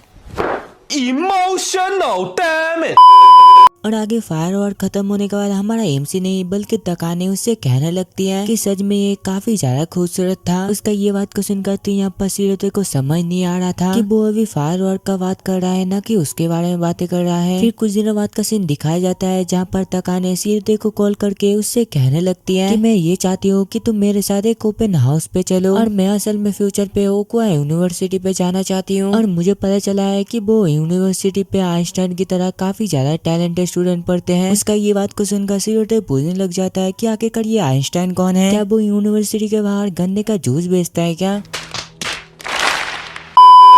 और आगे तकाने उससे पूछने लग जाती है कि आखिरकार तुम फ्यूचर में क्या करना चाहते हो। वो बताता है कि मैंने इसके बारे में अभी भी सोचा नहीं है। उसका ये बात को सुनकर तो यहाँ पर तकाने थोड़ा सा डिसअपॉइंटेड थी, क्योंकि यहाँ पर उसको ऐसा लग रहा था कि ये पूछने पर सिरोते उसको ये बताएगा कि तुम जहाँ पर भी जाओगे मैं भी तुम्हारे साथ ही जाऊंगा। लेकिन उसने तो ऐसा नहीं कहा, जिस वजह से वो कहने लगती है इसके बावजूद भी तुमको मेरे साथ वो जहाँ पर जाना पड़ेगा मेरा एक स्लेव बनकर, और मैं ये चाहता हूँ कि तुम यूनिवर्सिटी पे जाने के बावजूद भी एक स्लेव बनकर रहो। ये कहकर आगे वो वीडियो कॉल पर अपना आउटफिट दिखाने लग जाती है। और उसका ये सेक्सी आउटफिट को देख कर यहाँ पर सिरोते काफी ज्यादा शर्मा गया था। फिर अगले दिन का सीन दिखाया जाता है, और यहाँ पर तो वो यूनिवर्सिटी के बाहर खड़ा हुआ था। और जब भी उस जगह पर टकाने आती है, यहाँ पर तो सभी उसको ही घूरे जा रहे थे, जहाँ पर हम लोग ये देखते हैं कि यहाँ पर सिरोते भी सबके तरह उसको घूरने लग जाता है। उसको इतना घूरता हुआ देखकर आगे तकाने उससे पूछने लग जाती है कि आखिरकार तुम इस तरीके से मुझे इतना देर से घूर क्यों रहे हो, और मुझे ऐसा लगता है कि तुम मुझे यहाँ पर खा ही जाओगे। उसका ये सारा कुछ बातें सुनकर तो यहाँ पर सिरोते थोड़ा सा शर्मा गया था। और आगे तकाने कहने लग जाती है कि मेरा यूनिवर्सिटी पे पढ़ना तुम पर ही डिपेंड करती है, क्योंकि तुम ही मेरा आखिरी उम्मीद हो। क्योंकि अगर तुम यहाँ पर नहीं रहोगे तो हर टाइम सभी लोग मुझे घूरते रहेंगे, और एक दिन अगर कोई लड़का मुझे कपड़े को चेंज करते हुए देख लिया तो उसको भी मेरा पार के बारे में सारा कुछ पता चल जाएगा। और इसी के साथ साथ अगर तुम नहीं होगे तो मैं ओपनली सबके सामने पैंटेस को बदल नहीं सकती। उसका ये बात को सुनकर तो यहाँ पर सिरोते काफी ज्यादा शॉक्ड हो गया था, क्योंकि वो स्कूल के तरह यूनिवर्सिटी पे अपना पैंटेस को बिल्कुल भी चेंज नहीं कर सकता। और वैसे भी ये सब कुछ करने के लिए लड़कियों के लिए अलग रूम होता है। उसका ये बात को सुनकर तो यहाँ पर तकाने थोड़ा सा उदास हो गई थी, क्योंकि वो तो अभी ये बात को बताकर उसको अपने जाल में फंसाना चाहती थी, लेकिन ऐसा नहीं हुआ। इसी वजह से आगे वो टॉपिक को चेंज करती हुए उससे कहने लगती है, तो बताओ आखिरकार तुमको फ्यूचर में जाकर क्या करना है। वो बताता है कि मैंने अभी तक इसके बारे में सोचा नहीं, और मैं ये सोच रहा हूँ कि मैं कॉलेज ना जाकर ही सीधा जॉब कर लूँ। उसका ये बात को सुनकर तो यहाँ पर तकाने हद से ज्यादा शॉक्ड हो गई थी। और आगे इसके पूछने पर वो बताने लगता है कि असल में मेरी छोटी बहन नेक्स्ट ईयर स्कूल स्टार्ट करेगी, और इसी वजह से घर के खर्चे काफी ज्यादा बढ़ जाएंगे। और वैसे मेरे मॉम डैड के ऊपर काफी ज्यादा प्रेशर है, और इसी वजह से मैं अभी उनके ऊपर और बोझ नहीं डालना चाहता। और इसी वजह से मुझे ऐसा लगता है कि मैं कॉलेज ना जाकर ही डायरेक्ट जॉब कर लूँ। उसका ये बात को सुनकर तो यहाँ पर तकाने थोड़ा सा इम्प्रेस हो गई थी, क्योंकि यहाँ पर उसको यकीन ही नहीं हो रहा था कि वो इतना दूर तक सोचता है। लेकिन इसके बावजूद भी वो कहने लगती है कि तुम कॉलेज जाकर पार्ट टाइम जॉब भी कर सकते हो, और इसी के साथ साथ तुमको मेरे स्लेव बनकर रहने का मौका भी मिल जाएगा। फिर हमें डायरेक्ट ओरिएंटेशन का सीन दिखाया जाता है और वहाँ पर तो तकाने थोड़ा सा उदास लग रही थी। और आगे जब भी टीचर का स्पीच खत्म होता है तकाने उठकर एक क्वेश्चन पूछता है कि इंस्टीट्यूट से पढ़ाई करने के बाद आखिरकार हम लोग को क्या बेनिफिट मिलेगा। उसका ये क्वेश्चन को सुनकर तो वहाँ पर सभी के सभी काफी ज्यादा शॉक्ड हो गए थे। अगर आप हाई स्कोर के साथ ग्रेजुएट होते हो तो आपको सर्टिफिकेट मिलता है और जो भी टॉप पे रहते हैं उसको प्रिंसिपल खुद आकर रिकमेंडेशन लेटर देते हैं। टीचर का ये सारा कुछ बातें सुनकर तो यहाँ पर तकाने और भी काफी ज्यादा उदास हो गई थी। तभी हम लोग ये देखते हैं कि वो अचानक से अपना पावर का इस्तेमाल करती है, जहाँ पर वो जल्दी से अपना सवाल को चेंज कर पूछने लग जाती है कि अगर कोई ये यूनिवर्सिटी का बेस्ट स्टूडेंट बने तो आखिरकार उसको क्या बेनिफिट मिलता है। उसका ये क्वेश्चन को सुनकर आगे टीचर भी उसको सारा कुछ बता देते हैं और टीचर का इस बार का आंसर को सुनकर तो यहाँ पर तकाने भी थोड़ा सा खुश लग रही थी, जहाँ पर सिरोते उससे पूछने लगता है कि आखिरकार तुमको क्या हो गया। वो बताती है कि क्या तुमको पता नहीं है यूनिवर्सिटी और इंस्टीट्यूट अलग अलग होते हैं और वैसे ही मैं अपना पावर का इस्तेमाल किया है, इसी वजह तुम जल्दी से मुझे पैंटिस पहनाओ। उसका ये बात को सुनकर तो यहाँ पर सिरोते उसको काफी ज्यादा समझाने की कोशिश कर रहा था, क्योंकि वो तो यहाँ पर सबके सामने ऐसा कुछ बिल्कुल भी कर नहीं सकता था। वो बताती है कि तुम जरा टेंशन मत करो, असल में हम लोग काफी ऊपर हैं और वैसे भी ये टेबल इस तरीके से बना है कोई भी ये टेबल के नीचे नहीं देख सकता। उसका ये बात को सुनकर आगे सिरोते को भी ना चाहते हुए ये मानना ही पड़ता है। और आगे जब भी वो दोनों एक साथ अपने घर पर जाने लगते हैं सिरोते उससे पूछने लगता है कि मुझे अभी भी समझ नहीं आ रहा है कि आखिरकार तुम उस टाइम पे अपना क्वेश्चन को चेंज क्यों किया। वो बताती है कि मैं असल में ये यूनिवर्सिटी का गॉडेस बनना चाहती हूँ, जहाँ पर मैं इसी तरीके से सबको पहचान कर रखना चाहती हूँ ताकि हम दोनों के बीच में कोई प्रॉब्लम हो जाए तो मैं अपने दोस्तों के मदद से तुमको मना भी सकती हूँ। उसका ये बात को सुनकर तो यहाँ पर सिरोते थोड़ा सा शॉक्ड हो गया था, लेकिन तभी अचानक से तकाने कहने लगती है कि ये तो बस मजाक था, इसी वजह से तुमको सीरियस रहने की बिल्कुल भी जरूरत नहीं है, लेकिन कुछ हो जाए मैं तुमको अपने मर्जी के हिसाब से यूज करूंगी। और उसका ये बात को सुनकर तो दूसरा सिरोते अपने मन में ये कह रहा था कि आखिरकार मुझे ऐसा क्यों लग रहा है कि तकाने अभी ये कहते कहते काफी ज्यादा दुखी हो गई थी। क्या वो मेरे से अलग होने के वजह से इतना ज्यादा दुखी हो रही है, ना कि कुछ और बात है। फिर अगले दिन का सीन दिखाया जाता है और यहाँ पर तो सिरोते अपने स्कूल जाते हुए कल के बारे में सोची जा रहा था, क्योंकि कल तो तकाने को देखकर उसको ऐसा लग रहा था कि वो काफी ज्यादा उदास है। और आगे जब भी उस जगह पर तकाने आती है यहाँ पर तो उसका ऐसा लग रहा था कि कुछ ना कुछ गड़बड़ है, क्योंकि आज तो उसका स्कर्ट कुछ ज्यादा अजीब लग रहा था। और आगे जब भी वो ये देखता है कि सभी स्टूडेंट उसका फोटो खींचने वाले थे, ये देखकर आगे सिरोते एक बॉडीगार्ड की तरह उसको छुपाने की कोशिश करता है। और आगे जब भी वो इसके बारे में तकाने को बताता है वो उससे कहने लगती है कि मैं ये सारा कुछ जानबूझकर कर रही हूँ। ये कहकर ही आगे वो एटीट्यूड दिखाते हुए चुपचाप वहाँ से चली जाती है। उसका ये सारा कुछ बिहेवियर को देखकर तो दूसरा सिरोते काफी ज्यादा शॉक्ड हो गया था। और आगे जाते हुए वो नोटिस करता है कि यहाँ पर तकाने तो बस एक ही सॉक्स को पहना हुआ था, और ये देखकर तो वो पूरा कंफर्म हो गया था कि आज कुछ ना कुछ गड़बड़ है। और आगे ट्रेन से जाते हुए सिरोते एक ठड़की की तरह मन में ये सोच रहा था तो क्या इसका मतलब वो अंदर पर कुछ पहनी हुई है या फिर नहीं। और आगे जब भी तकाने उसको रोकने वाली होती है तभी इतने में पीछे का गेट खुल जाती है। और आगे जब भी गेट बंद होता है यहाँ पर तो उसका शर्ट अटक गया था। और आगे जब भी वो वहाँ से हटने की कोशिश करती है गलती से उसका शर्ट का बटन टूट जाता है। ये देखकर तो दूसरा सिरोते अपने मन में ये कह रहा था अगर इस जगह के सभी लोग तकाने का बॉडी पार्ट को देख लेंगे तो उन लोगों को पहाड़ के बारे में पता चल जाएगा। इसी वजह से आगे वो सीधा जाकर अपने हाथों के मदद से उसका बूस्ट को पकड़ लेता है, जिससे कि कोई भी उसका बॉडी पार्ट को ना देख पाए। मतलब मुझे समझ नहीं आ रहा है कि ये एनीमे रोमांस एनीमे है ना कि हेंटाई है। इसका जवाब आप लोग कमेंट पे देने वाले हो। इसी वजह से अगर अभी तक आप लोगों ने कमेंट नहीं किए हो तो जल्दी से कमेंट करो। और इसी के साथ साथ आप लोग ये भी बता देना कि आखिरकार मुझे इसके तरह ही और एनीमे करना चाहिए या फिर नहीं। और तभी हम लोग ये देखते हैं कि ऐसा कुछ देखकर तो तकाने को बिल्कुल भी अच्छी नहीं लगी थी। इसी वजह से आगे वो अपने पावर का इस्तेमाल करती हुए टाइम को रिवर्स कर देती है, जहाँ पर हम लोग ये देखते हैं कि सिरोते तो दोबारा अपने घर पर आ गया था, जहाँ पर हमें पता चलता है कि उसको तो यहाँ पर सारा कुछ समझ आ गया था कि भले ही वो उसके साथ गलत बिहेव करता है और वो सारा कुछ करने की कोशिश करता है, लेकिन यहाँ पर उसके मन पर भी सिरोते को खोने का काफी ज्यादा डर था। और इसी वजह से आगे वो उसी दिन ही ये डिसाइड करता है कि वो फ्यूचर में उसी के साथ ही यूनिवर्सिटी पे जाएगा, जहाँ पर वो इतना ज्यादा मेहनत करेगा जिस वजह से उसको काफी इजीली वो यूनिवर्सिटी पे एडमिशन मिल जाएगा। फिर अगले दिन का सीन दिखाया जाता है जहाँ पर सिरोते गलती से एक लड़की से टकरा जाता है, जहाँ पर हम लोग ये देखते हैं कि यहाँ पर वो दोनों ही तो एक दूसरे को देखकर काफी ज्यादा शॉक्ड हो गए थे, जहाँ पर एली सीधा जाकर उसको हक करती हुए कहने लगती है कि आखिरकार तुम कैसे हो, जल्दी से बताओ। और तभी हमें पता चलता है कि ये लड़की तो असल में उसका बचपन का एक दोस्त है, जहाँ पर बचपन में वो दोनों हर टाइम बस बातें करते थे, लेकिन हाई स्कूल में जाने के बाद वो दोनों बिछड़ गए, जहाँ पर सिरोते उससे कहने लगता है कि सच में तुम पहले से काफी ज्यादा चेंज हो चुके हो, जहाँ पर एली बताने लगती है कि मैं असल में एक मॉडल बन गई हूँ और जल्दी से बता आखिरकार आज तुम्हारा कहाँ जाने का प्लान है। जब भी वो ये कहता है कि आज मेरा कोई भी खास प्लान नहीं है। उसका ये बात को सुनकर वो जल्दी से उसका हाथ को पकड़कर एक पार्क में लेकर जाती है और ये तो असल में वही पार्क था जहाँ पर वो दोनों बचपन में हमेशा ही खेला करते थे। और ये जगह को देखकर तो यहाँ पर सिरोते को अपने बचपन के बारे में याद आ रहा था कि वो पहले कितना ज्यादा एंजॉय करता था। लेकिन तभी एली उसका हाथ को पकड़कर एक जगह पर लेकर जाती है और यहाँ पर तो वो दोनों वाटर बैलून फायर किया करते थे। इसी वजह से आगे वो उससे पूछने लग जाती है कि क्या तुम दोबारा खेलना पसंद करोगे। लेकिन यहाँ पर तो सिरोते अब बड़ा हो गया था जिस वजह से वो खेलना नहीं चाहता था। लेकिन आगे उसके बार बार कहने पर उसको भी मानना ही पड़ता है। जहाँ पर हम लोग ये देखते हैं कि इस जगह पर तो एली बैलून को पानी से भर रही थी, लेकिन तभी वो गलती से एक बैलून के अंदर कुछ ज्यादा ही पानी भर देता है और इस चक्कर में तो वो बैलून फट गया था और वो पानी सीधा उसके ऊपर गिर जाती है। ये देखकर आगे जब भी वो उसको रुमाल देने की कोशिश करता है वो कहने लगती है कि तुमको ज्यादा टेंशन लेने की जरूरत नहीं है, वैसे भी मैं हर टाइम भीगती रहती हूँ। और आगे जब भी उस जगह पर सिरोते आइसक्रीम लेकर आता है, एली तो यहाँ पर अपने शर्ट को उठाकर ये दिखा रही थी कि देखो मैं तो पूरा सूख चुकी हूँ। उसका ये साको हरकत को देखकर तो यहाँ पर सिरोते काफी ज्यादा शर्मा गया था। जहाँ पर वो कहने लगता है कि प्लीज तुम पब्लिक में ऐसा मत करो। और आगे आइसक्रीम खाते हुए एली उससे पूछने लग जाती है तो बताओ आखिरकार तुम कौन सा कॉलेज में जाने वाले हो। बताता है कि तकाने ने मुझसे ये कहा था कि मैं उसकी तरह एक यूनिवर्सिटी पे भर्ती हो जाऊं, लेकिन पैसों की प्रॉब्लम की वजह से मुझे नहीं लगता कि ये हो भी पाएगा। और तकाने का नाम को सुनकर तभी एली उससे पूछने लग जाती है कि क्या वो तुम्हारी गर्लफ्रेंड है। उसका ये बात को सुनकर तो यहाँ पर सिरोते काफी ज्यादा शर्मा गया था। उसका ये रिएक्शन को देखकर तो यहाँ पर उसको भी समझ आ गया था कि वो दोनों रिलेशनशिप पर तो नहीं है, लेकिन यहाँ पर सिरोते उसको काफी ज्यादा पसंद करता है। इसी वजह से आगे वो उसको हौसला देती हुए कहने लग जाती है कि तुम ज्यादा टेंशन मत करो, अगर तुम कोशिश करोगे तो वो एक दिन ना एक दिन पट ही जाएगा। ये बताते बताते तो यहाँ पर गलती से उसके गले पर आइसक्रीम गिर गया था। ये देखकर आगे एली सीधा जाकर उसके आइसक्रीम को चाट लेती है। उसका ये सा कोई हरकत को देखकर तो यहाँ पर वो काफी ज्यादा शर्मा गया था। जहाँ पर एली बताने लग जाती है कि तुमको इतना सोचने की बिल्कुल भी जरूरत नहीं है, सभी लड़कियां ऐसे ही करते हैं। उसका ये बात को सुनकर तो यहाँ पर सिरोते हमने उनमें ये सोच रहा था अगर तकानी ये सा कुछ देख लेता तो वो मेरे ऊपर काफी ज्यादा गुस्सा होता। लेकिन तभी अचानक से उसका एहसास होता है कि वो तो यहाँ पर काफी देर से खड़ी हुई थी और आगे जब भी वो पीछे मुड़कर देखता है यहाँ पर तो वो काफी ज्यादा गुस्से में था। और इसी के साथ ही ये वाला एनिमे का पार्ट 1 खत्म होता है और आगे क्या होने वाला है ये जानने के लिए आप लोगों को पार्ट 2 देखना पड़ेगा। इसी वजह से अगर अभी तक आप लोगों ने वीडियो को लाइक नहीं किया हो तो जल्दी से जाकर लाइक करो और इसी के साथ साथ हमारे चैनल को सब्सक्राइब करना बिल्कुल भी मत भूलना। सो मिलते हैं इसके और एक नए पार्ट के साथ, तब तक के लिए सायोनारा।